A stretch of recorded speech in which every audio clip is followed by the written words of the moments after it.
when Jesus entered Jerusalem, all the city was thrown into commotion, saying, "Who is this?" But the crowds kept on saying, "This is Jesus the prophet from Nazareth of Galilee." And Jesus entered the temple of God, and cast out all those who were selling and buying in the temple. And he overturned the tables of the money changers, and the seats of those who sold the doves. And he said to them, "It is written, My house shall be called a house of prayer, but you have made it a den of thieves." And the blind and the lame came to him in the temple, and he healed them. But the chief priests and the scribes, seeing the wonderful deeds that he did, and the children crying out in the temple and saying, "Hosanna to the Son of David," were indignant. And he said to him, "Do you hear that what these are saying?" And Jesus said to them, "Yes, have you never read, out of the mouth of the infants and sucklings you have perfected praise?" And leaving them, he went out of the city to Bethany, and he stayed there.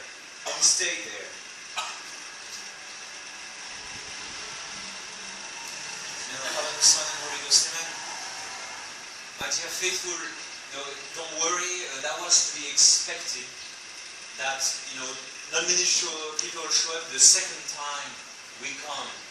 I've seen it so many times. And it's like the story of Jesus casting out the vendors and sellers at the temple. In St. John we read the Pharisees were quiet, or the Sadducees were quiet, but nevertheless they sent the guards of the temple to our Lord with one question: by what authority do you do what you do? He didn't say it's a bad thing that you clean the temple and everything. By what authority do you cleanse the temple? And this is what we tell them. By what authority do they tell us by what authority? Because by what authority do they bring another gospel? Another gospel which is not the gospel of our Lord Jesus Christ.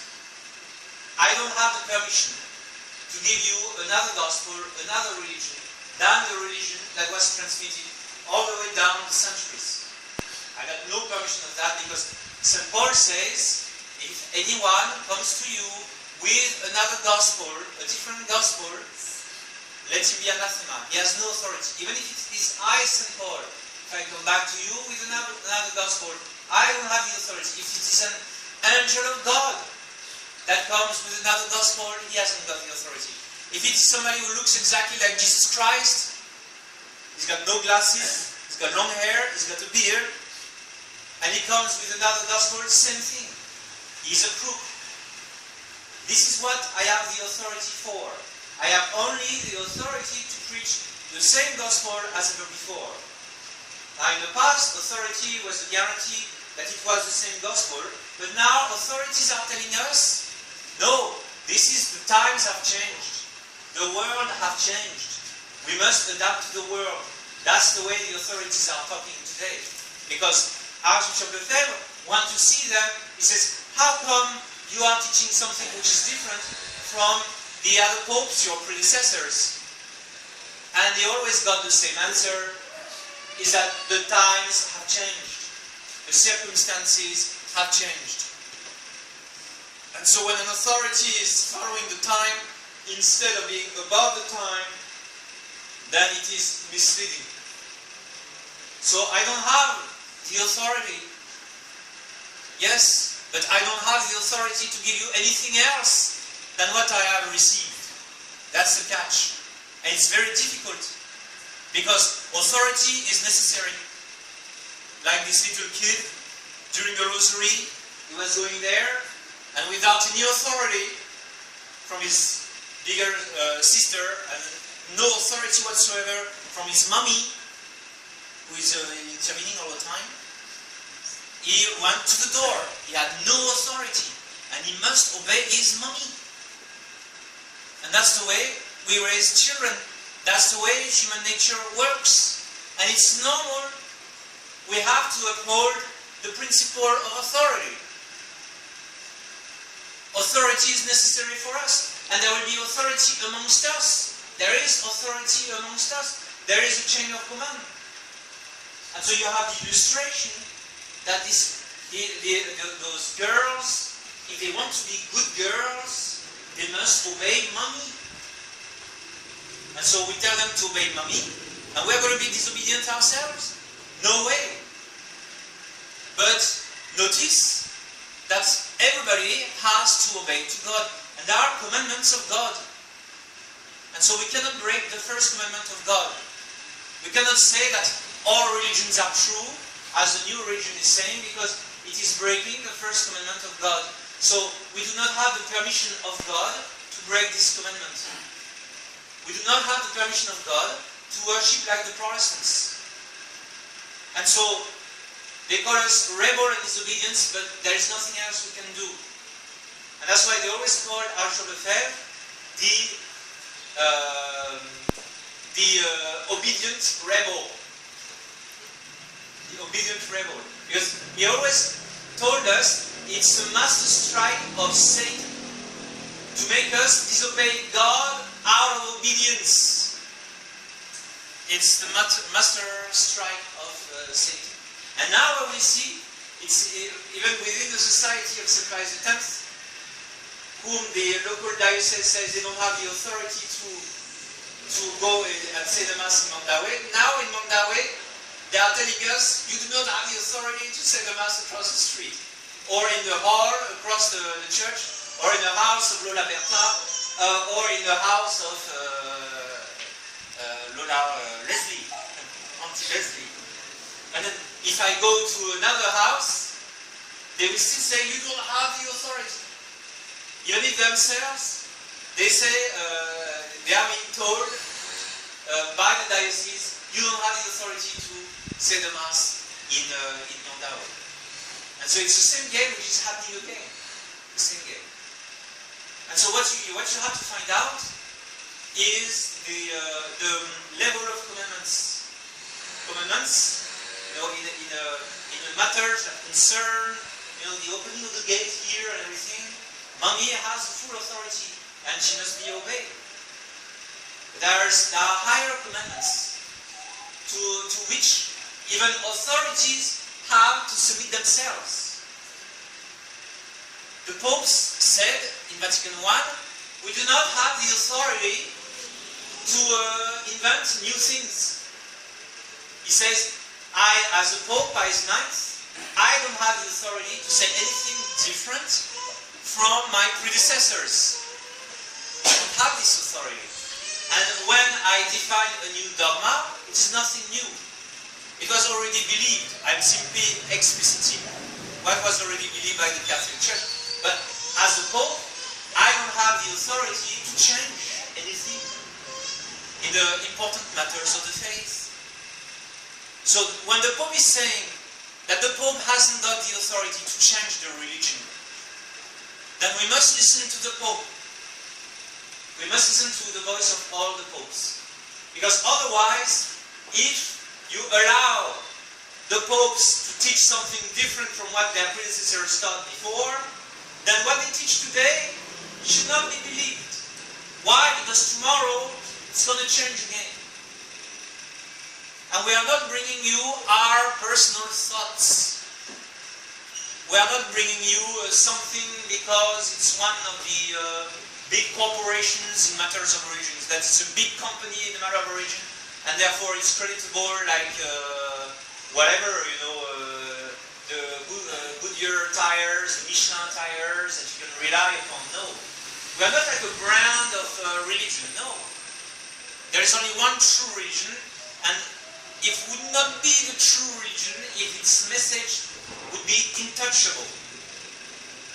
The Protestantism is not the true religion because they keep on tampering with their message. They keep on coming with a new recipe, like in the food chains. They come with a new recipe. So in Jollibee, they came with those fries with a tandoori shape. That I tried it once, and it was disgusting. Why? Because it's like a false religion. They always come with new recipes. So they tried that recipe, disgusting. I think after a couple of years, they brought the product out. of the restaurant because it's disgusting. Because it comes with a new recipe. So in a Catholic church, you cannot touch anything in the matters of dogmas and in the main teaching of morals. In the fact that marriage, for instance, is indissoluble. So we do not break marriages. Not in tradition. Why? Because it's been always that way, and this is what our Lord Jesus Christ teaches even in the Gospel. So we cannot grant annulments by the truckloads. We cannot annul all these marriages. It's a very severe abuse. Alongside with the other abuse, the faith in the Holy Eucharist must be maintained. So only the priest can touch the Holy Eucharist. It's been always that way in the Latin Catholic Church. In the Latin Rite of the Catholic Church. And the other rites as well. So I do not have the authority to say the Mass any different. That's the answer. So if they ever ask you, you do not have authority to have this Latin Mass here, you answer, Father Chazal answers, he hasn't got the authority except to say this Mass. I could not come here with the authority of saying the Nobis Ordo Mass, because there is no authority that authorizes a Mass which is destroying the Catholic Church everywhere in the world. Everywhere in the world, we see the faith being lost. So there is no authority for that. But it takes time to understand that. Especially in the Philippines. Because it's normal, in normal time, that you should trust your priest. Like these children, it's normal that they trust their mummies. It's normal. That's the normal way, in normal times. But extraordinary things can happen in extraordinary times. Like the Chinese. When they wish their enemies, they say, may you live in extraordinary times. Because usually these are hard times. When very strange things happen, very bizarre things happen. Maybe that's the explanation for the very strange dance of the sun in Fatima. It could be the mystical explanation, you know. The sun behaving in such an erratic way. And so these are very extraordinary times. I do not wish, my dear faithful, to live in interesting times. But we have no choice. These are the times in which we've been thrown in. We are not going to follow these times. We are not going to follow the flow of these times. But we will do what the Church has always done with times. The Church has always floated above time, like the bark of Peter has always sailed above the waters. It has never gone in the waters to have dialogue with the fishes. No. The Catholic Church has always been above time and has always drawn people from the water outside of the floats of times and perdition into the bark of Peter, into the ark of salvation, which is the Catholic Church, outside of which there is no salvation. That's why I say to them, by what authority do you say that there is salvation outside of the Catholic Church? You have no authority to teach a teaching which is not the teaching of the Catholic Church, because the Catholic Church is the only true religion, outside of which there is no salvation. It used to be the most famous dogma of the Catholic faith. The Freemasons, the atheists, the communists, the socialists, the liberals, they don't like the Catholic Church, or they don't like the old Catholic Church, because, no, I shouldn't say the old Catholic, but they don't like the traditional Catholic Church, because it's a church that says that it is the only one which is true, and all the other religions are false. And there is nothing I can do about it. There is nothing I can do about it. Look at the story of Noah. What Noah could do about it? He probably prayed for his contemporaries. He prayed for them. He was very sorry for what was going to happen to them. They had a good love from him, yeah. But he was sorry for them, and he probably prayed for him. It was probably a long agony for him for 250 years. It took him to build the ark. But what could he do? He was the only one who was right, and everybody else was wrong. What can we do? Is it my fault if the Catholic Church is the only true religion? Is it my fault? What can I do about it? That's the way it is. Now, if men don't want to believe that anymore, there's nothing I can do about it. I'm very sorry for them. But more men will be saved if we maintain that truth.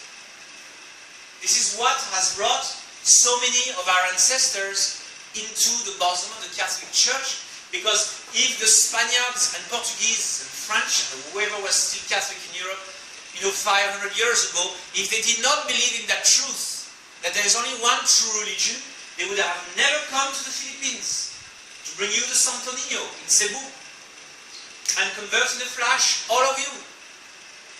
If they did not believe that truth, they would never have come. How do I know this for sure? Is that where do you see Western missionaries now? Do you see many Frenchmen wearing the cassock in your country now? Am I not the first one you see in your lifetime? Probably. In the past, you had thousands of them. Thousands, not just French. For the Philippines, they were Irish and Americans. And many of them were also Dutch, the Yazidis. And Jesuits, probably Italians, and many Spanish, of course. So you had thousands of them. Why? Why did they come here? Except because they believe that there is only one true religion, which is the Catholic Church, and that there is no other. And it is worthwhile for a young man to sacrifice all his time, all his sweat, all his suffering, and his talents, and all his money, and whatever he's got, to sacrifice whatever he's got, because outside of the Catholic Church, there is no salvation. And so, I would be a fool, my dear faithful, if for that the maintenance of that one principle, I would not accept to be rejected, even by those who have authority, and who should use it better, who should use their authority for the life of the souls, not for their perdition. And may Our Lady help you to understand this immense mystery. It's an immense mystery, I guarantee you. It's hard to understand, because, mind you, in normal time, we have to obey. And whenever possible, and whenever the commandment is clear, we have to obey. Obedience is necessary. Disobedience is the spirit of the devil. But we have to obey all the commandments. We have to obey all the teachings of the Catholic Church. And kings can disobey. Popes can disobey. Higher-ups can disobey. It's in Scripture. The high priest disobeyed, King Saul disobeyed. Most of the kings of Israel, who were also priests, disobeyed. And it doesn't change nothing before God. And if the authorities disobey, and as the prophet says, they are leading the shepherds into perdition, they are the false shepherds, that's possible. That has happened many times in the past. But there is no excuse for disobeying God, for disobeying the very obvious commandments of God.